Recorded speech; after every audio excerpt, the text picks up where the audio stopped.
every single day, the ground beneath the Philippines trembles. 100, sometimes even 150 times. This isn't just a quirk of geography. The archipelago sits where four colossal tectonic plates grind and collide, locked in a perpetual, invisible war. As part of the Pacific Ring of Fire, a belt responsible for 90% of the world's earthquakes, the Philippines experiences over 20,000 quakes a year. Most are too small to notice, but some are strong enough to destroy cities. But why does this nation endure so much shaking? And what does that mean for the millions living in the crosshairs? The answer reveals a geological struggle playing out deep below, with stakes that could reshape everything above. Stretching for 40,000 kilometers around the Pacific, the Ring of Fire forms a vast arc of volcanoes, trenches, and earthquake zones. This belt is not just a map feature, it's the planet's most restless seismic engine. About 90% of all earthquakes worldwide erupt somewhere along this ring. The Philippines sits right at its heart, absorbing a constant barrage of tectonic jolts.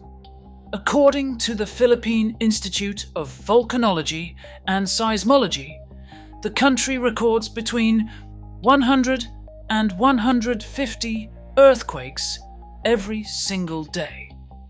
That adds up to more than 20,000 seismic events a year, a number that dwarfs the annual totals for most other nations. The scale is staggering. While most of these quakes are too small to feel, dozens each year are strong enough to rattle windows and nerves, and a handful can topple buildings or trigger landslides. This relentless shaking isn't random. It's the direct result of the Philippines' position at the crossroads of four massive tectonic plates. Each plate moves by just a few centimeters per year, but the energy they store and release is measured in megatons. Across the archipelago, the ground is in constant motion, sometimes imperceptible, sometimes catastrophic. The numbers tell a clear story. The Philippines is one of the world's most seismically active countries, not by chance, but by the very architecture of the earth beneath its feet.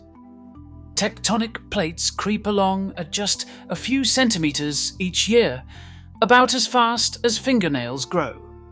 But this slow, steady motion hides enormous power.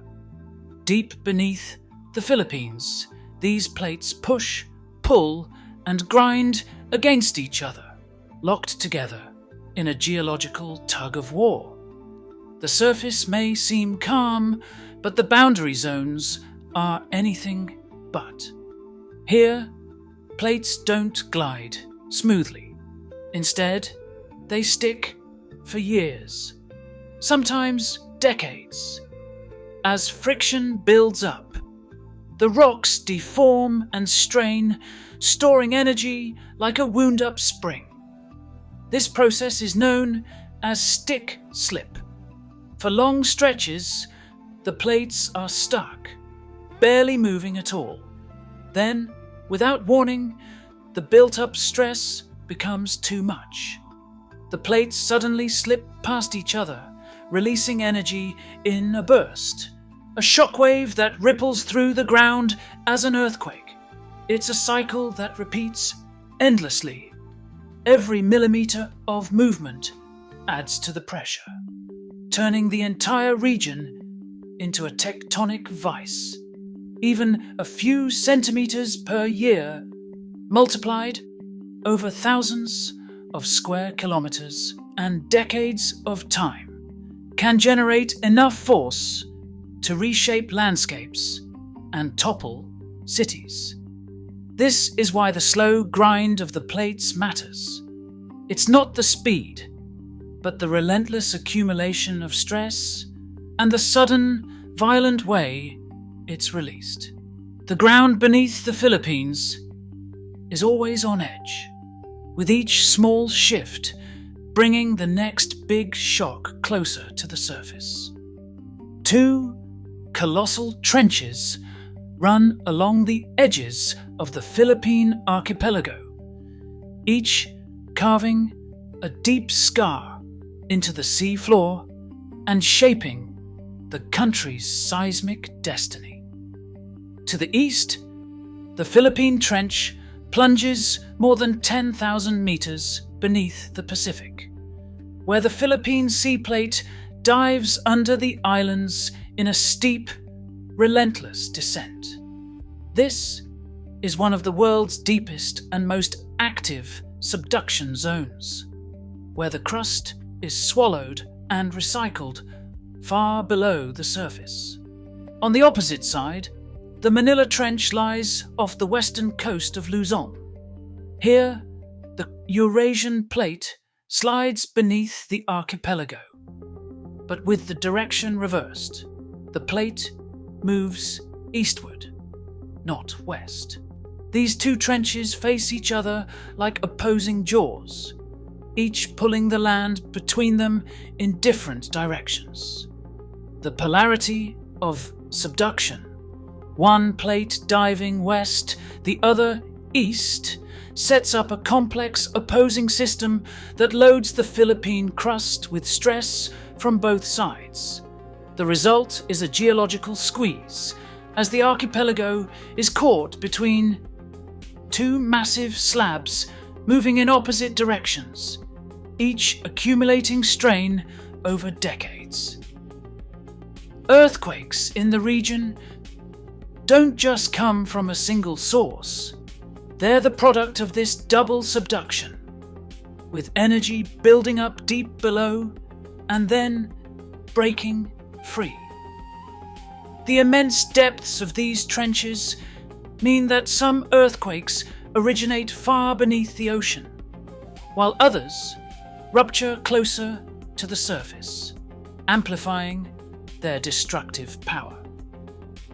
As pressure from both trenches pushes inland, the stress finds release not just at the edges, but also along faults that snake across the islands themselves, setting the stage for even more complex seismic hazards.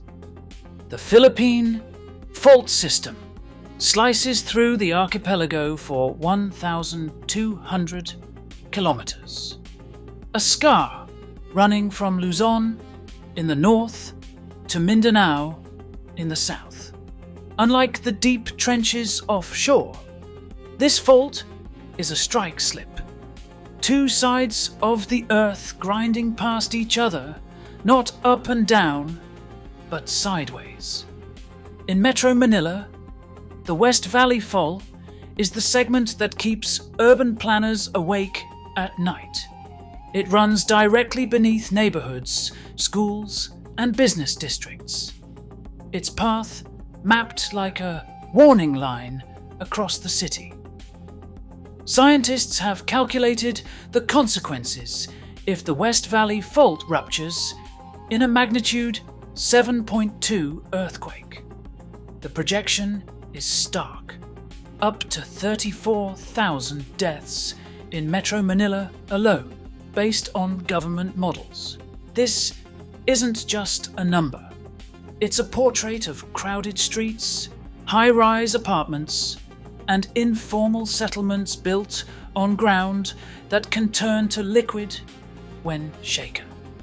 The risk isn't just the shaking itself, but what happens when the soil beneath buildings loses its strength, a process called liquefaction. In these moments, roads buckle, foundations tilt, and entire blocks can collapse Every new apartment tower and highway adds to the stakes. The city's rapid growth means more people and more critical infrastructure are now perched on or near the fault.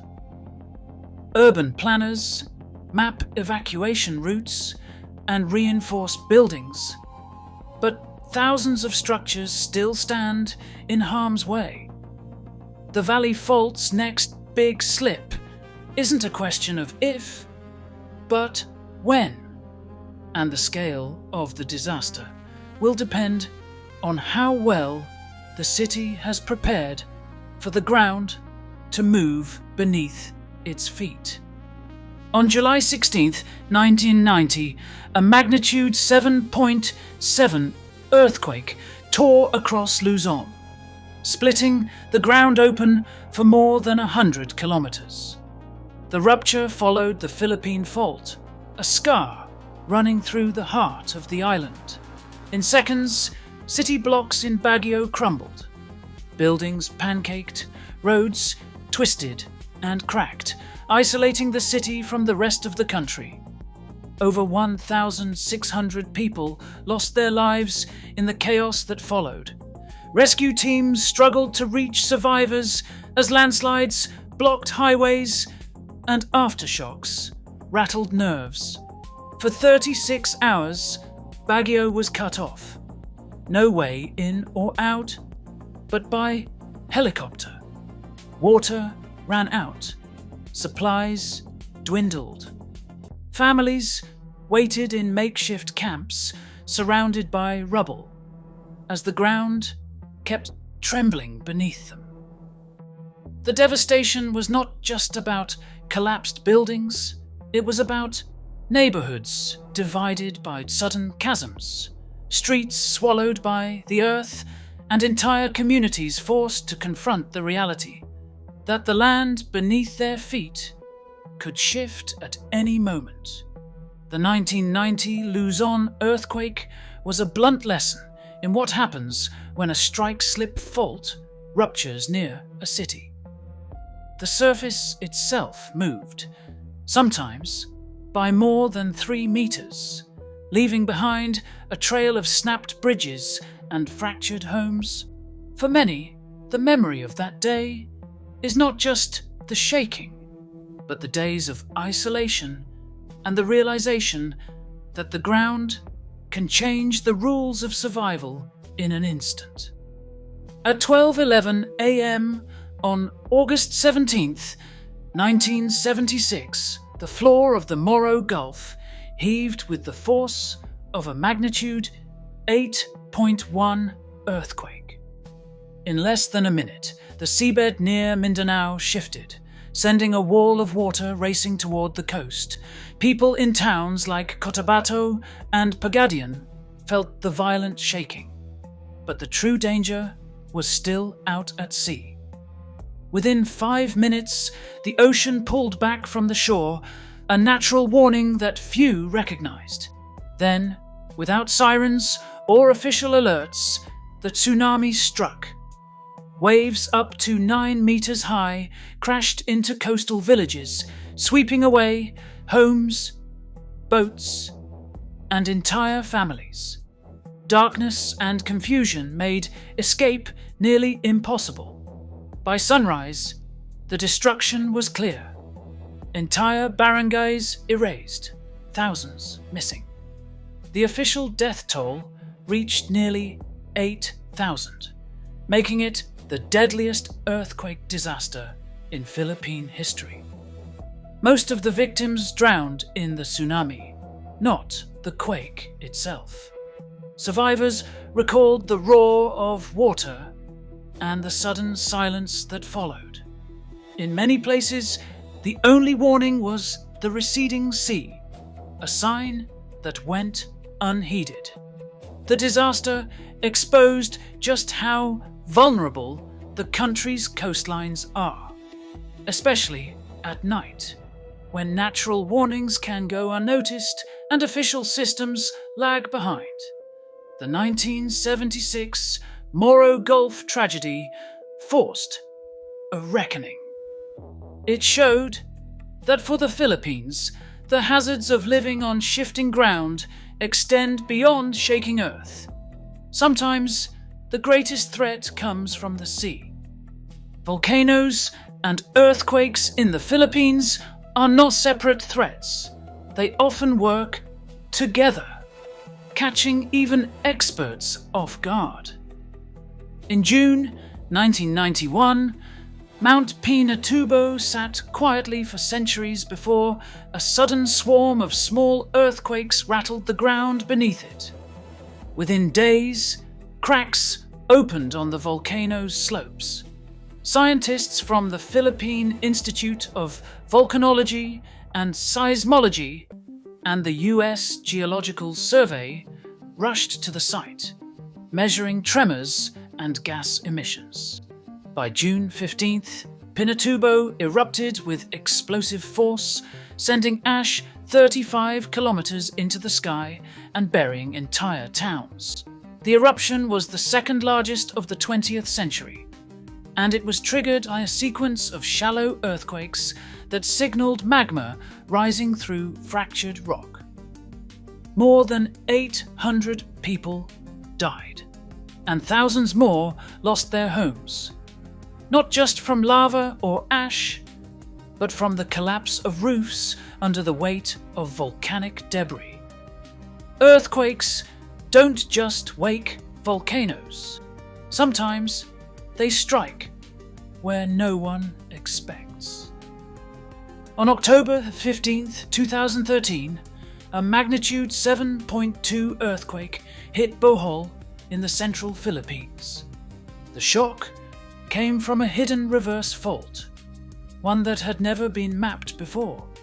Churches built 4 centuries earlier crumbled. More than 200 people died.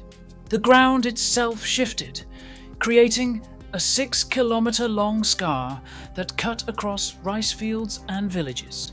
The Bohol quake proved that not all threats are visible.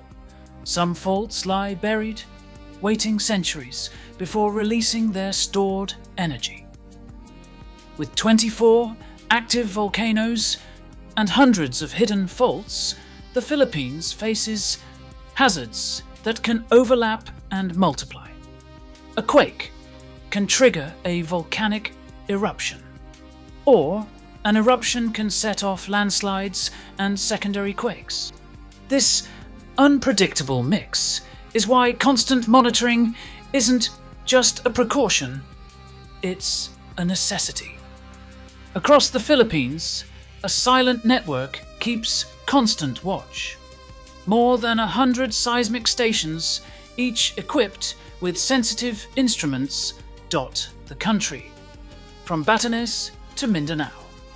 These stations form the backbone of PHYVOLCS earthquake monitoring system. At the heart of each site sits a seismograph, capable of detecting even the faintest tremor, recording ground movement 24 hours a day. The data streams in real time to PHIVOLCS headquarters in Quezon City, where scientists track every jolt, no matter how small. But the system doesn't stop at measuring shaking. GPS arrays anchored deep into the ground measure the slow drift of the islands themselves, sometimes just a few millimeters a year. This network reveals how the archipelago flexes and strains as the plates beneath it shift. When the ground moves, these sensors catch it, whether it's a quick snap or a gradual creep. PHIVOLCS scientists like Dr. Renato Solaidum rely on these feeds to pinpoint earthquake epicenters within minutes. The network can distinguish between a deep offshore quake and a shallow tremor under a city. As soon as a significant event registers, alerts go out to local governments, emergency responders, and the public. The same data helps guide decisions about school closures, evacuation orders, and even how engineers design new buildings. The coverage isn't perfect. Remote islands and mountainous regions still have gaps, but the system grows every year. Each new sensor brings the country closer to real-time awareness, a crucial line of defense in a place where the ground never truly rests. A seismic map can pinpoint every tremor, but the real challenge comes after the data, when science meets the choices of daily life. In 2010, the National Structural Code of the Philippines was updated, spelling out how buildings should withstand earthquakes. Yet, across the country, enforcement remains patchy. In Metro Manila, gleaming towers rise with engineered foundations, but just blocks away, older homes and informal settlements stand on shaky ground, built long before modern standards or with little oversight. After the 2013 Bohol earthquake, investigations found collapsed schools and hospitals that failed even basic code checks.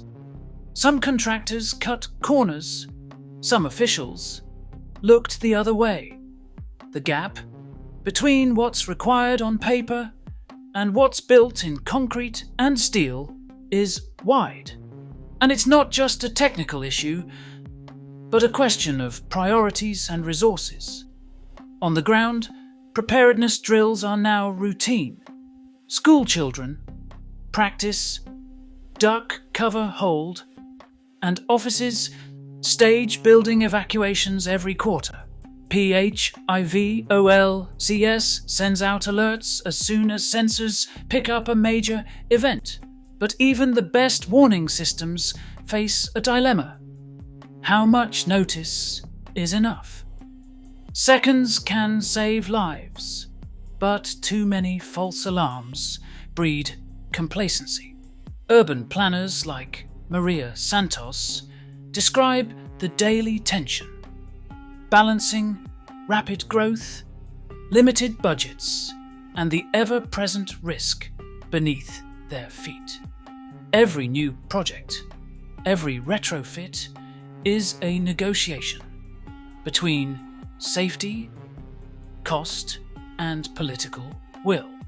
The science is clear, but the path from knowledge to action is crowded with obstacles. And for millions living in harm's way, the stakes are measured not just in statistics, but in survival. Every year, the Philippines records between 20,000 and 30,000 earthquakes, a direct result of its position at the convergence of 4 tectonic plates and the Pacific Ring of Fire. Historical records and data from the Philippine Institute of Volcanology and Seismology show that subduction zones like the Philippine and Manila Trenches, along with the 1,200-kilometer Philippine Fault System, have produced devastating events. From the 1990 Luzon earthquakes, 1,600 deaths, to the 1976 Moro Gulf tsunami that claimed around 8,000 lives. Yet, despite decades of monitoring and new building codes, not all structures meet earthquake-resistant standards, and the exact timing of large earthquakes, like the projected West Valley Fault Big One, remains unpredictable. Scientific monitoring continues to improve, but some fault segments and volcanic interactions still hold unanswered questions. What is certain, documented by seismic records and expert analysis, is that the ground will keep moving. For the Philippines, preparedness is not a choice, but a proven necessity in the face of relentless geological forces.